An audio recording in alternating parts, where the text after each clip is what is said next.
When I set out on my journey of self-belief, I didn't know what I was doing. I was just trying to figure out how to believe in myself more so that I could achieve what I wanted. And so there are 5 things that I learned along the way that I wish I had known before I started, and I want to teach those to you. The first is, you are good enough. Let's start by recognizing that you are enough. You are good enough, smart enough, attractive enough, whatever you need to be. Too often, we don't feel like we are enough, which is the biggest lie we tell ourselves or we let other people tell us. I'm telling you today that you are enough. Having the mindset that we are enough is vital to our conversation on belief. If we do not believe we are enough, taking the necessary actions to develop and hone our belief in who we are, it becomes even more difficult. So when we talk about self-belief, we're not talking about changing who we are to meet some arbitrary level that you or others have set for yourself. We're talking about what you want and how you want to believe in yourself.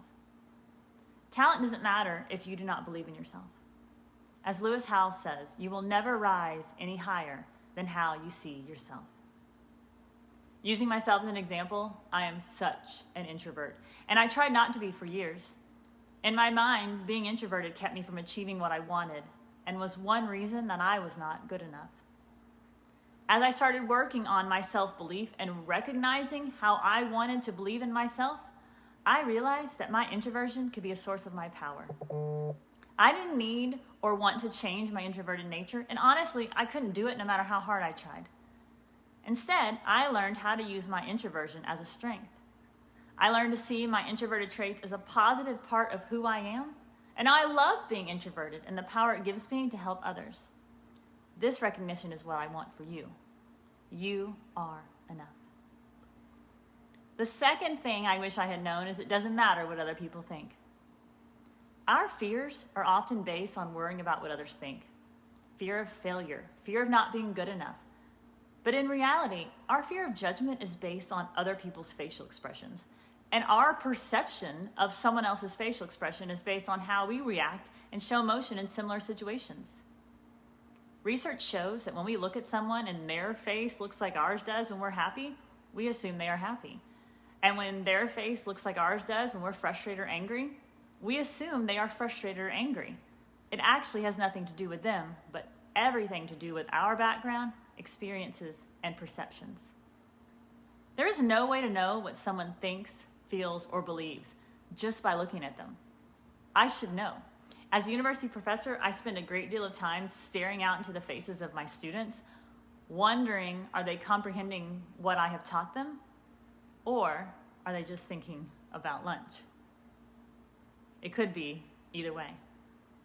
We think that what others think about us and our life circumstances carry so much weight and can literally determine if our world is going to survive or come crashing down around us. We think what others think about us really matter. People are generally very self-centered. We think a lot about ourselves and very little about others. And most people don't notice others around them anyway because they focus on themselves. If this is the case, why do we worry so much about what others think? Chances are we are wrong and they aren't paying much attention to us anyway.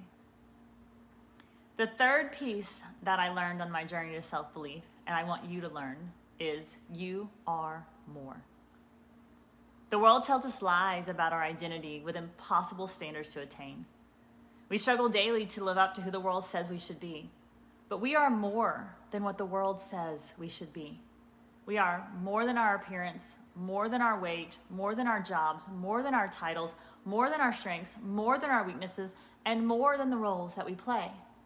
We are more. Instead, we should lose what others think about our identity and conceptualize identity on a much deeper level. Yes, we should still work to take care of ourselves, but our values and identity are much more than what the world says. We are wonderfully made to serve a purpose on this earth, which is the identity that we should focus on. Lose the identity that the world is crafting for you, and instead determine who you want to be. That's what I had to do. The fourth lesson that I had to learn was learn to love yourself. So how do you define love? We all want to be loved and feel loved. We spend our lives searching for love. And when we do not have what we consider love, we often experience loneliness. Have you been in a situation where people surrounded you, but you still felt lonely? You aren't alone. Loneliness is one of the leading causes of mental health decline. We experience loneliness when we are not alone because of our perception of love. Movies and social media give us a skewed, fantasy-like view of love that in many ways is impossible to achieve, and most of us actually know it. Why then do we put so much pressure on ourselves and love? Instead, it is time that we redefine love. Love is much more than the romantic facade we see around us. When we stop to reflect on what love is and who we love, we quickly realize that romance is only one version of love. The love we receive from friends and family is often much deeper and unconditional than the romantic love we ever encounter.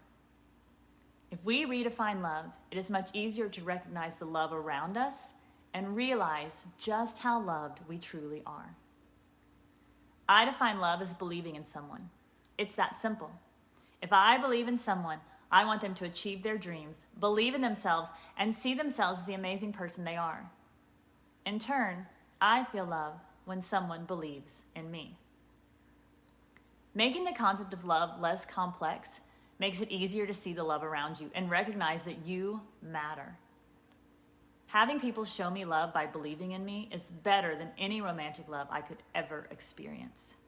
Now, there is nothing wrong with romantic love, but love is such a fantastic emotion that we must stop narrowing it to one lane and thinking that if we are not in love, we are incomplete. Instead, we must broaden our view of love and recognize that we are loved more than we realize. I see love around me every day. I love all of you because I believe in you and what you can achieve. I love my students whom I learn from daily. I love my friends and my family. I am overflowing with love. I also find that even when I don't feel loved, when I love others and see myself as a person who gives love, I reflect the identity I want to have, and then I increase the belief I have in myself. The fifth lesson I learned is the people you surround yourself with matter. Your mindset skews how you see the world. When you surround yourself with people who lift you up and the group you are a part of, you are more likely to enjoy being in that setting. The same is true when you surround yourself with negative people. Need proof? Well, pretend you're at a nice corporate party. The buffet is full, the music is great, and the company is terrific. You walk around thinking what a fantastic party it is. Now, pretend you're done dancing, so you sit down next to a really negative person. You obviously didn't know the person was negative, but the minute you sat down, the person started talking to you and everything seemed negative. They tell you that the food is cold, the dance floor is too crowded, and the host hasn't even bothered to say hi and thank you for coming. Suddenly, you aren't having such a great time anymore. You notice the negative things the other person told you, plus more, and after about 15 minutes, you decide to go home early because the party, in your mind, is no good. Now instead, pretend you sit down next to a positive person. They tell you that the steak is fantastic. The band is incredible. The host is talking to the person at the table next to you and will probably be over in a second. And after this conversation, you love the party even more. And you stay until they politely ask you to leave because the party's over and they all want to go home. Which scenario would you prefer? Next time you're at an event with lots of people, pay attention to what they say. Both positive thoughts and comments and negative thoughts and comments are contagious. Griping is contagious. So what do you want to catch? The positive or the negative?